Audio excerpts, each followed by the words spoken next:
Olá, sabe por que alguns recursos na justiça vão para frente e são analisados no detalhe, enquanto outros parecem bater na porta e voltar? Hoje a gente vai desvendar esses portões da justiça e entender de um jeito bem claro o que faz um recurso ser bem-sucedido e o que faz outro nem ser olhado. Pois é, essa é a grande questão que deixa muita gente na área jurídica frustrada. Por que tanto trabalho para escrever um recurso para no final ouvir um simples não conhecido? A resposta está numa série de filtros, ou portões mesmo que todo recurso precisa passar antes de chegar na análise de mérito. Então, o nosso caminho aqui vai ser bem direto. A gente começa pela porta de entrada do tribunal, depois passa pelos requisitos internos e externos, dá uma olhada nos filtros especiais lá dos tribunais superiores e, no fim, a gente monta um checklist para não esquecer de nada. Vamos nessa!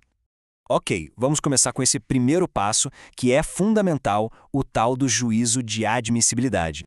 Pensa nisso como se fosse um segurança na porta do tribunal. Antes do juiz poder dizer se o recurso está certo ou errado no conteúdo, esse segurança precisa checar se o recurso pode sequer entrar. É a primeira e talvez a maior barreira de todas. E aqui não tem meio termo, o resultado é preto no branco, ou passa ou não passa. Se todos os requisitos estiverem ok, o tribunal conhece o recurso e aí sim vai analisar o mérito. Agora, se faltar alguma coisa, o tribunal não conhece e o recurso, como a gente diz, morre na praia. Fim de jogo, ali mesmo. Agora vamos para a primeira categoria de filtros, os requisitos internos, que a gente também chama de intrínsecos. A ideia aqui é olhar para a essência da coisa, para as condições que estão ligadas ao próprio direito de recorrer. Será que nesse caso específico existe mesmo o direito de apresentar um recurso? E aqui dentro a gente tem 4 pontos cruciais. Primeiro, o cabimento. Tem que usar a ferramenta certa para cada tipo de decisão. Depois, a legitimidade. Só pode recorrer quem tem direito, como a parte que perdeu ou um terceiro que foi prejudicado. Em terceiro lugar, vem o interesse. O recurso precisa ter uma utilidade prática, trazer algum benefício. E, por último, a inexistência de fatos impeditivos, que é para garantir que a parte já não tenha de alguma forma aceitado a decisão ou desistido de lutar contra ela. Beleza, agora a gente vai para um outro grupo de requisitos. E o interessante aqui é que o foco muda completamente. A gente não está mais olhando quem pode recorrer ou por quê, mas sim como o recurso foi apresentado. É tudo sobre a forma, sobre o procedimento. O primeiro desses requisitos, e talvez o mais famoso, é a tempestividade, ou seja, o prazo. A regra geral é de 15 dias, mas olha só na tabela como tem exceções importantes, tipo 5 dias para embargos de declaração. Perder o prazo é, sem dúvida, um dos erros mais comuns e fatais na prática jurídica. E não adianta só protocolar no prazo e dizer não concordo. O recurso precisa ser bem fundamentado, atacando especificamente cada ponto da decisão original. É o que a gente chama de princípio da dialeticidade. Tem que criar um diálogo, sabe? Uma contra-argumentação direta ao que o juiz decidiu. E, por fim, tem o preparo, o pagamento das custas. Esse é um requisito bem pragmático. Se não pagar, o recurso é considerado deserto. É basicamente a morte do recurso por uma questão financeira. Claro, tem algumas exceções, como para a fazenda pública ou para quem tem o benefício da justiça gratuita.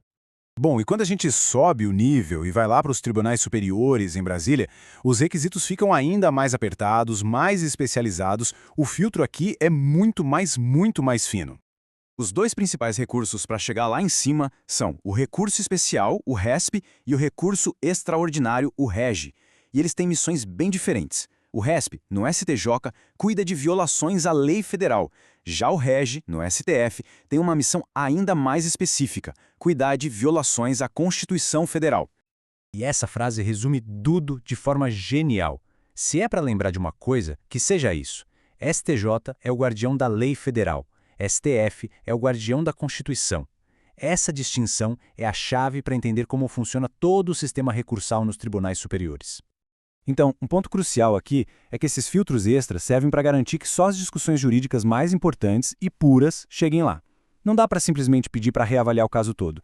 É preciso que a questão já tenha sido discutida antes, o que a gente chama de pré-questionamento. E, super importante, STJ e STF não reanalisam fatos ou provas, só o direito. E ainda tem mais. O RESP precisa ter repercussão geral e o RESP, mais recentemente, precisa demonstrar a relevância da questão federal. Ufa! Depois de tudo isso, vamos juntar as peças e montar um checklist final, algo prático para ter sempre em mente na hora de preparar um recurso. E aqui está ele, o nosso resumo da ópera. Primeiro, os requisitos gerais. O recurso é o correto? Quem está recorrendo pode? Vale a pena? Está no prazo? Pagou as custas? E depois, se o destino for os tribunais superiores, entram os super-requisitos. A questão já foi debatida? O recurso foge da análise de provas? E, por fim, o tema é relevante para além daquele caso específico? Cada um desses itens é uma porta que precisa ser aberta para seguir em frente.